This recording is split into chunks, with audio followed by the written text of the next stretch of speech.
गर्मी का मौसम अपने चरम पर था।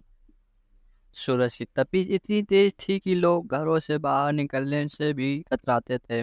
इसी बीच एक छोटे से गांव में राधा अपने परिवार के साथ रहती थी। राधा का परिवार बहुत गरीब था और उनके पास गर्मी से बचने के लिए कोई साधन नहीं था। गांव से ज़्यादातर लोग भी इसी समस्या से जूझ रहे थे। पानी की कमी और बिजली की कटौती ने लोगों की मुश्किलें और भी बढ़ा दी थी। राधा का परिवार 5 सदस्यों का था। राधा, उसके पति रामू, 2 बच्चे और मोनू, सोनू और उसकी बूढ़ी सास कमला।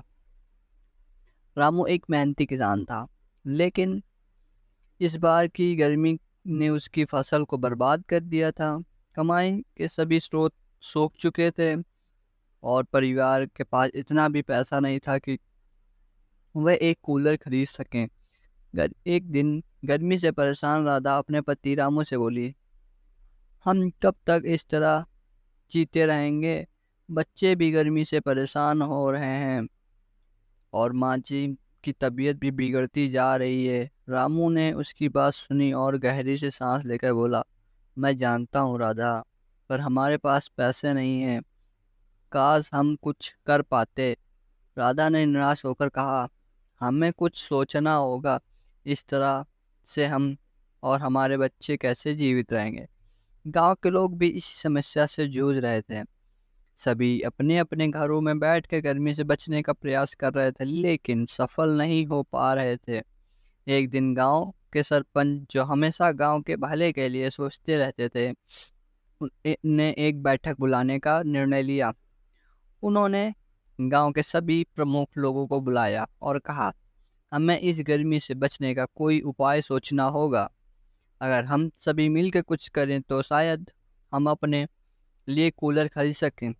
रामू और राधा भी इस बैठक में शामिल हुए। रामू ने कहा, हम सभी की समस्या एक जैसी है। अगर हम सब मिलकर कोई उपाय निकालें तो शायद हमें इस गर्मी से राहत मिल सके। गांव के एक बुजुर्ग व्यक्ति गोपाल काका ने सुझाव दिया, हम सब मिलकर कुछ पैसा इकट्ठा करें और उसके एक एक करके सभी घरों के लिए एक कूलर खरीदें। अगर हम एकता से काम करें तो कुछ भी असंभव नहीं है। सभी ने गोपाल काका की बात पर सहमति जताई। गांव के लोगों ने मिलकर एक योजना बनाई। सबसे पहले उन्होंने एक तय किया कि वे सभी मिलकर काम करेंगे और जो भी पैसा कमाएंगे उसे एकत्रित करेंगे। इसके लिए उन्होंने गांव में सामूहिक खेती का निर्णय लिया, जिससे सभी को फायदा हो सके। गांव के सभी लोगों ने मिलकर खेतों में काम करना शुरू किया। हर दिन सुबह से शाम तक सभी लोग खेतों में मेहनत करते थे। बच्चों से लेकर बुजुर्ग तक सभी मिलकर काम करते थे। धीरे धीरे उनकी मेहनत रंग लाने लगी और फसलें लहराने लगी। फसल की बिक्री से जो पैसा आया उसे गांव के कोष में जमा किया गया। इसके अलावा गांव के युवाओं ने शहर जाकर मजदूरी करने का निर्णय लिया। वे अपनी कमाई का एक हिस्सा गांव के कोष में जमा करते थे। इस तरह से धीरे धीरे गांव के कोष में पर्याप्त धनराशि इकट्ठा हो गई। जब पर्याप्त धनराशि इकट्ठा हो गई तो गांव के सरपंच ने सभी को एकत्रित किया और कहा, हमारी मेहनत और एकता के कारण आज हम इतने पैसे इकट्ठा कर पाए हैं कि हम सबके लिए कूलर खरीद सकते हैं। अब हमें शहर जाकर कूलर खरीदना होगा। रामू और गोपाल काका को यह जिम्मेदारी सौंपी गई कि वे शहर जाकर कूलर खरीद कर लाएं। वे दोनों शहर गए और वहां से कई कूलर खरीदकर गांव वापस आए। गांव के सभी लोगों ने मिलकर कूलर को अपने अपने घरों में स्थापित किया। राधा ने भी कूलर लाया। कूलर चलाते ही राधा के चेहरे पर मुस्कान आ गई। उसके अपने बच्चों को देखा जो कूलर की ठंडी हवा में खुश होकर खेल रहे थे।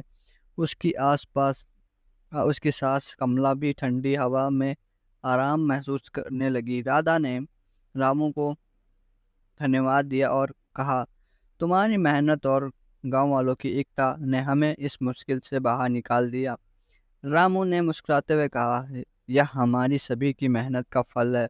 राधा अगर हम सब मिलकर हम काम करें तो कोई भी मुश्किल हमें हरा नहीं सकती। गांव के के लोगों ने अपनी एकता और समूहियत के बल पर गर्मी से बचने का उपाय खोज निकाला था। इस घटना ने उन्हें यह सिखाया कि मुश्किल समय में एकता और सहयोग से भी किसी भी समस्या का समाधान किया जा सकता है।